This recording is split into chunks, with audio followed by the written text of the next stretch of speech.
Selamat pagi dan salam sejahtera. Berita pagi Sarawak bersama saya, Bumawin. Bersiaran terus dari studio HD Kuching, kita mulakan berita edisi baru, Rabu 27 Mei dengan perkembangan ini. Seramai 38 individu dikenakan kompaun dan sejumlah 140 kenderaan diarah berpatah balik berikutan cubaan rentas daerah tanpa kebenaran pada hari raya pertama dan kedua di negeri ini. Pesuruhjaya Polis Sarawak, Datuk Aidi Ismail berkata daripada jumlah itu, 23 kompaun dikeluarkan dan 101 kenderaan diarah berpatah balik pada raya pertama dan 15 kompaun dikeluarkan manakala 39 kenderaan diarah berpatah balik pada raya kedua. Ketika dihubungi pemberita RTM, Dato' Aidi berkata tindakan kompaun tersebut dikenakan mengikut prosedur operasi standard SOP yang dikuatkuasakan oleh kerajaan di bawah Perintah Kawalan Pergerakan Bersyarat PKPB. Polis turut menangkap 27 pendatang asing tanpa izin dalam operasi sekatan jalan raya yang diadakan dalam tempoh 2 hari tersebut. Dato' Aidi berkata pemantauan di kawasan kampung dan taman perumahan menyaksikan masyarakat mematuhi arahan tiada aktiviti ziarah Aidilfitri pada hari raya kedua. Kerajaan sebelum ini hanya membenarkan aktiviti ziarah Aidilfitri berlangsung pada hari raya pertama dengan kapasiti tidak melebihi 20 orang. Beliau turut menasihatkan orang ramai terus mematuhi PKPB ini supaya tidak pulang ke kampung semasa hari raya maupun gawai Dayak nanti. Tegasnya, kenderaan tanpa permit kebenaran rentas daerah yang berjaya melepasi sekatan jalan raya balik ke kampung tetap akan ditahan apabila mereka balik dari kampung. Sementara itu, Polis Padawan meneruskan pemeriksaan dan pemantauan dari rumah ke rumah bagi memastikan orang ramai mematuhi prosedur operasi standard SOP Perintah Kawalan Pergerakan Bersyarat PKPB sambutan Aidilfitri di negeri ini. Ketua Polis Daerah Padawan Superintenden Aidil Bol Hassan dalam satu kenyataan memaklumkan 4 pasukan pemantau yang ditugaskan sejak Ahad lepas iaitu raya pertama hingga semalam telah memeriksa 49 buah rumah di kawasan Padawan. Jelasnya hasil pemantauan, semua rumah yang diperiksa mematuhi SOP PKPB iaitu ziarah Aidilfitri hanya dibenarkan pada hari raya pertama. Superintenden Aidil berharap masyarakat terus memberi kerjasama dan membantu PDRM dengan mematuhi SOP bagi membendung penularan COVID-19. Di Kuching, seorang lelaki berada dalam keadaan mabuk ditahan pihak berkuasa dalam op bersepadu COVID-19 Perintah Kawalan Pergerakan Bersyarat di Jalan Lapangan Terbang Kuching awal pagi Isnin lepas. Ketua Polis Daerah Kuching, SCP Awang Din Awang Gani dalam satu kenyataan berkata, lelaki berusia 24 tahun itu ditahan kerana gagal memberikan alasan munasabah untuk merentas sempadan dari daerah Padawan ke daerah Kuching. Beliau memberitahu kediaman suspek beralamat di Kuching. SCP Awang Din mendedahkan semasa pemeriksaan pada pukul 3.15 pagi yang dijalankan oleh pasukan Polis Diraja Malaysia dan Angkatan Tentera Malaysia dalam sekatan jalan raya tersebut, suspek tidak bekerjasama, memarahi dan mengeluarkan kata-kata kesat terhadap pihak berkuasa. Suspek ditahan untuk siasatan di bawah Seksyen 186 dan Seksyen 509 Kanun Keseksaan serta Peraturan 5 Peraturan Pencegahan dan Pengawalan Penyakit Berjangkit Langkah-Langkah di dalam Kawasan Tempatan Jangkitan nombor 6 2020. Operasi bot penumpang dari Serike ke daerah Tanjung Manis dihentikan bermula semalam. Ini berikutan Tanjung Manis bertukar status kepada zon kuning setelah kes baru positif COVID-19 dilaporkan di daerah itu Isnin lepas.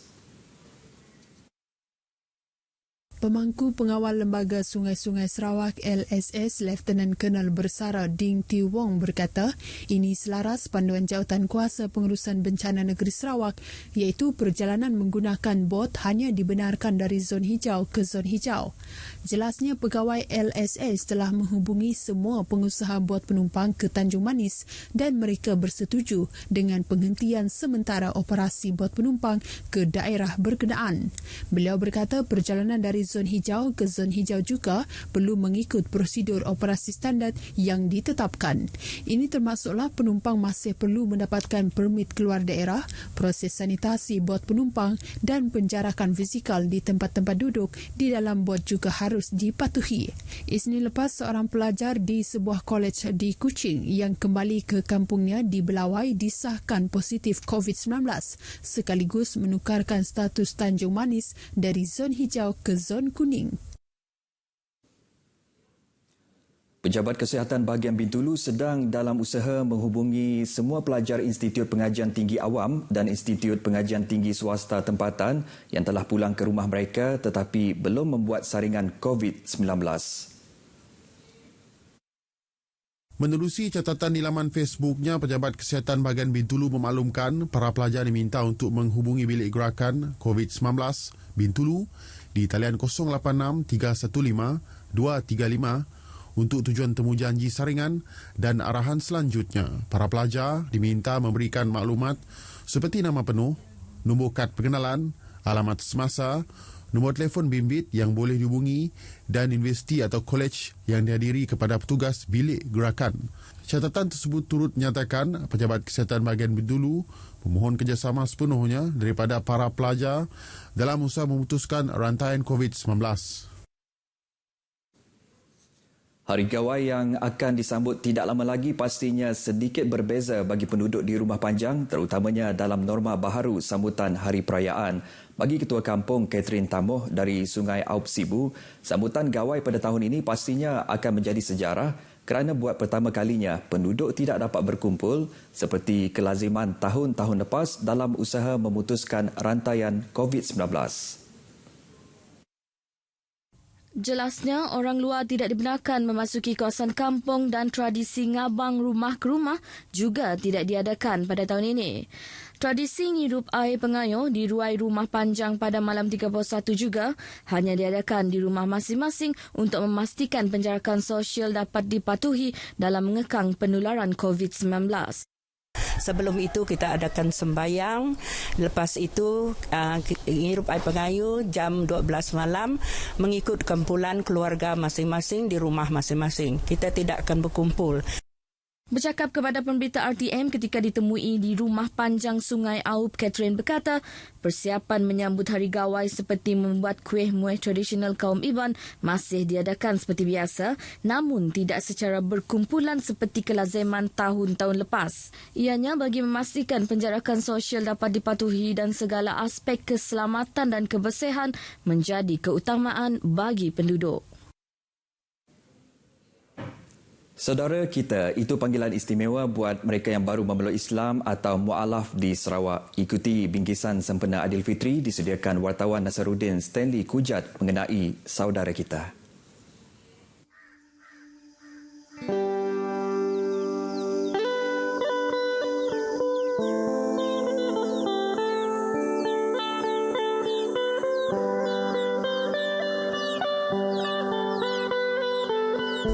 Menerusi unit saudara kita, USK, Jabatan Agama Islam Sarawak, wanita Kayan berasal dari Ummah Kelab Belaga, Norayu Chen Abdullah antara pembimbing kepada rakan sekampung yang mahu berhijrah.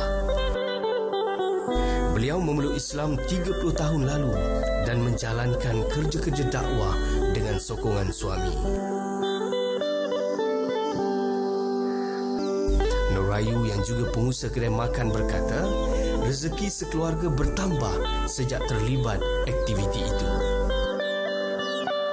Yang kita tengok rezeki yang Allah bagi dengan keluarga saya memang nampak alhamdulillah lah. Mungkin juga untuk cara daripada Allah tu untuk membuka mata hati, untuk membuka pintu hati keluarga saya untuk tengok macam mana selepas dan sebelum saya masuk Islam. Setakat ini lebih 10 saudara terdekat mengikut jejaknya memeluk Islam. Seorang lagi saudara kita, Aliza Wati Abdullah, menyatakan bahawa dirinya berminat mendekati Islam sejak bangku sekolah lagi.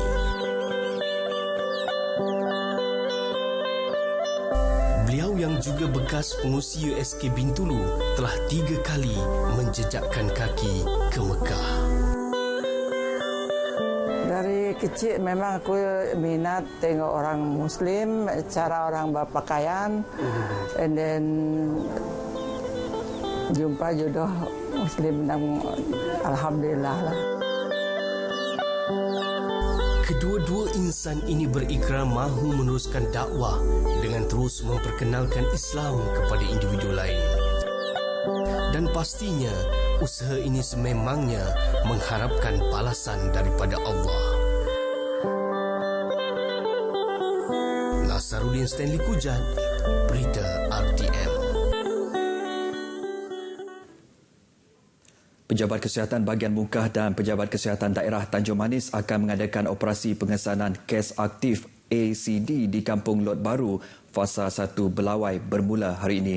Kementerian Kesihatan Malaysia KKM dalam satu pengumuman memaklumkan operasi pasukan ACD akan dijalankan selama 2 hari. Di bawah operasi berkenaan, pasukan ACD akan bergerak dari rumah ke rumah untuk menemuduga penduduk kampung bagi mendapatkan maklumat seisi rumah dan yang berkaitan dengan kontak COVID-19. Sehubungan itu, penduduk kampung diminta bekerjasama dengan memberi maklumat tepat ketika ditemuduga dan mematuhi arahan untuk pengambilan sampel di tempat pusat pengambilan sampel yang telah disediakan. Pusat Alternatif Derma Darah di Dewan Masyarakat MBKS Jalan Padungan akan beroperasi semula hari ini selepas 3 hari ditutup bersempena perayaan Aidilfitri. Tabung Darah Hospital Umum Sarawak HUS menerusi satu kenyataan memberitahu waktu operasi di pusat tersebut bermula pukul 9 pagi hingga 4 petang. Kempen Derma Darah Bergerak turut akan diadakan di lobi Pusat Jantung Sarawak Samarahan hari ini bermula 9 pagi hingga 2 petang. Manakala pada Sabtu ini, kempen yang serupa turut diadakan di Pusat Beli Belah Sama Samarahan bermula pukul 10 pagi hingga 3 petang. Para penderma diingatkan agar sentiasa menggunakan pelitup separuh muka dan mematuhi prosedur operasi standard yang telah ditetapkan. Laporan itu mengakhiri Berita Pagi Sarawak edisi 27 Mei. Biasakan dengan norma baharu, amalkan kawalan kendiri serta patuhi perintah kawalan pergerakan bersyarat. Kita jaga kita. Kita pasti menang. Saya Bumawen, jaga diri dan jumpa lagi.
Bulan yang